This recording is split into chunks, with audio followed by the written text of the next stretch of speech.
ایک اور واقعہ یاد ہے کہ میہ فارکین شام کا شہر تھا اور اس کا قلعہ تھا پہاڑ پر.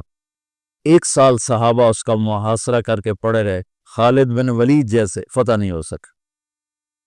تو خالد بن ولید رضی اللہ تعالیٰ نے اعلان فرمایا کہ سارا لشکر روزے رکھو کہ اللہ اس کو ہمیں فتح کروا دے. پہلے دن روزہ رکھا گیا. خالد بن ولید افطاری کے لیے خیمے میں آئے تو افطاری کوئی نہیں تھی، تو ان کو خیال آیا غلام میرا بیمار ہوگا، انہوں نے پانی پی کر روزہ افطار کر.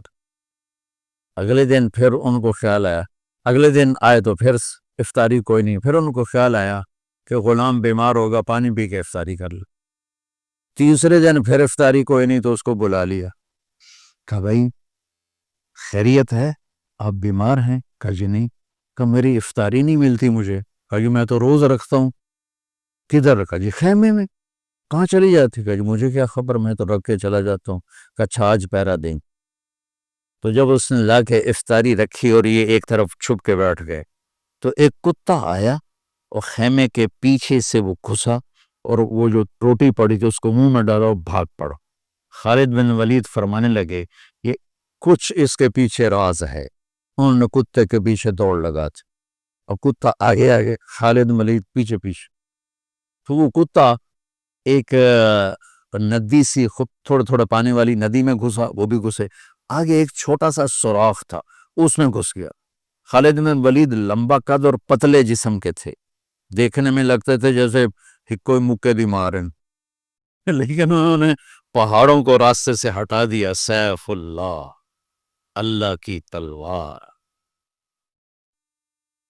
زید بن آپ نے موتا کا لشکر بھیجا تو آپ نے کہا تمہارے امیر ہیں زید بن حارثہ، یہ شہید ہو جائیں تو پھر جعفر ہیں آپ کے چچا زاد، یہ شہید ہو جائیں تو پھر عبداللہ بن رواحہ، یہ شہید ہو جائیں تو پھر جس کو چاہو امیر بنا لینا. تو خالد بن ولید رضی اللہ تعالیٰ عنہ کی پہلی جنگ تھی یہ موتا. اسلام لائے اور یہ جنگ پیش آ گئی، صلح حدیبیہ کے بعد کی بات ہے. تو یہ موتا اردن میں ہے، میں وہاں 2-3 دفعہ گیا ہوں، 2 دفعہ گیا ہوں.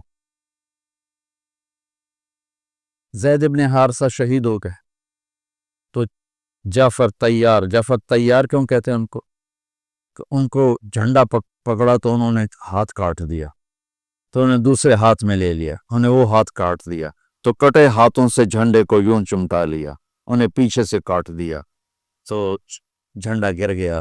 تو اللہ کے نبی مسجد نبوی میں بیٹھے ہوئے تھے اور فرما رہے تھے زید آگے بڑھ رہا ہے اور قتال کر رہا ہے اور وہ قتل ہوا اور وہ گیا جنت میں. پھر آپ نے فرمایا اب جھنڈا جعفر نے اٹھایا ہے اور وہ آگے بڑھا ہے، اس کے دونوں ہاتھ کٹے اور وہ گرا اور وہ گیا جنت میں، اور اس کے دونوں ہاتھوں کے بدلے میں اللہ نے جعفر کو 2 پر دے دیے ہیں جس سے وہ جنت میں اڑتا پھرتا. اس لیے ان کو کہتے ہیں جعفر تیار. یہ اللہ کے نبی کی خوشخبری تھی کہ جعفر کو اللہ نے 2 پر دیے جس سے وہ جنت میں اڑتا پھرتا ہے. پھر آپ نے کہا اب جھنڈا اٹھایا عبداللہ بن رواحہ نے، وہ آگے بڑھا، قتال کیا، قتل ہوا اور تھوڑے لمحے کے بعد فرمایا وہ گیا جنت میں. جھنڈا گر گیا، اب کوئی اٹھانے کی ہمت نہیں رکھا. تو ثابت بن اکرم ایک انصاری صحابی ہیں، انہوں نے جھنڈا اٹھایا. کبھی جھنڈا پکڑو، جھنڈا پکڑو، ہاتھ سے نکل رہی ہے جنگ. تو لوگوں نے کہا تو ہی پکڑ لے، تو بدری آدمی. ثابت بن اکرم بدری صاحب، کہا بھائی میرے بس کا نہیں ہے، کسی اور کو پکڑاؤ. تو افرا تفری میں کس کے منہ سے نکلا خالد کو پکڑاؤ، وہ نہیں پتہ جا، شور شرابہ تھا. تو کسی نے کہا خالد کو پکڑاؤ، یہ کہنا تھا کہ سب نے کہا خالد کو دو، خالد کو دو. اب اللہ کے نبی خاموشی سے اوپر دیکھ رہے ہیں، ایسے سامنے سناٹا ہے اور ادھر یہ ہو رہا ہے. تو آخر سب نے کہا خالد تو وہ جھنڈا اٹھا. وہ کہنے لگے میں تو نیا مسلمان ہوں اور میری پہلی جنگ ہے، بابا کسی پرانے آدمی کو دو. تو سب کہیں تو ہی لے، تو ہی لے، تو ہی لے. تو خالد نے ایک ہاتھ میں جھنڈا پکڑ کے دوسرے ہاتھ سے جب یوں تلوار لہرائی نا تو میرے نبی نے فرمایا واللہ نے اپنی تلواروں میں سے ایک تلوار کو نکال لیا ہے. سیف اللہ، سیف اللہ. اس دن آپ کے ہاتھ سے 9 تلواریں ٹوٹیں لڑتے لڑتے. پھر اللہ نے ان کے ہاتھوں فتح نصیب فرمائی۔ 3000 کے لشکر نے 1,00,000 پہ غلبہ پایا۔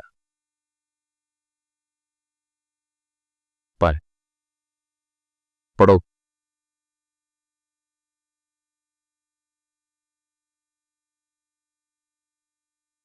تو وہ اس سوراخ میں گھس گئے تھے، پتلے تو چلتے رہے سے رینگتے وہ سوراخ قلعے کے اندر جا کے کھلا۔ اللہ نے روزے کی برکت سے ایک کتے کے ذریعے سے راستہ دکھا دی۔ تو حضرت خالد بن ولید نے کہا بھئی 100 آدمی تیار ہو جاؤ، پتلے پتلے، آج رات فتح ہے انشاءاللہ۔ تو ان کو لے کے گھسے، صرف 88 اندر جا سکے، 12 ذرا تھوڑے سے ہیوی تھے، وہ نہیں گھس سکے۔ تو 88 آدمیوں کو لے کر وہ اس سوراخ میں سے رینگتے ہوئے قلعے میں داخل ہوئے اور جا کے حملہ کیا، اور اللہ نے دروازہ کھول دیا، اللہ نے فتح نصیب فرمائی۔ تو روزہ اور نماز دنیا اور آخرت کے کام بنانے کا وسیلہ اور ذریعہ ہے،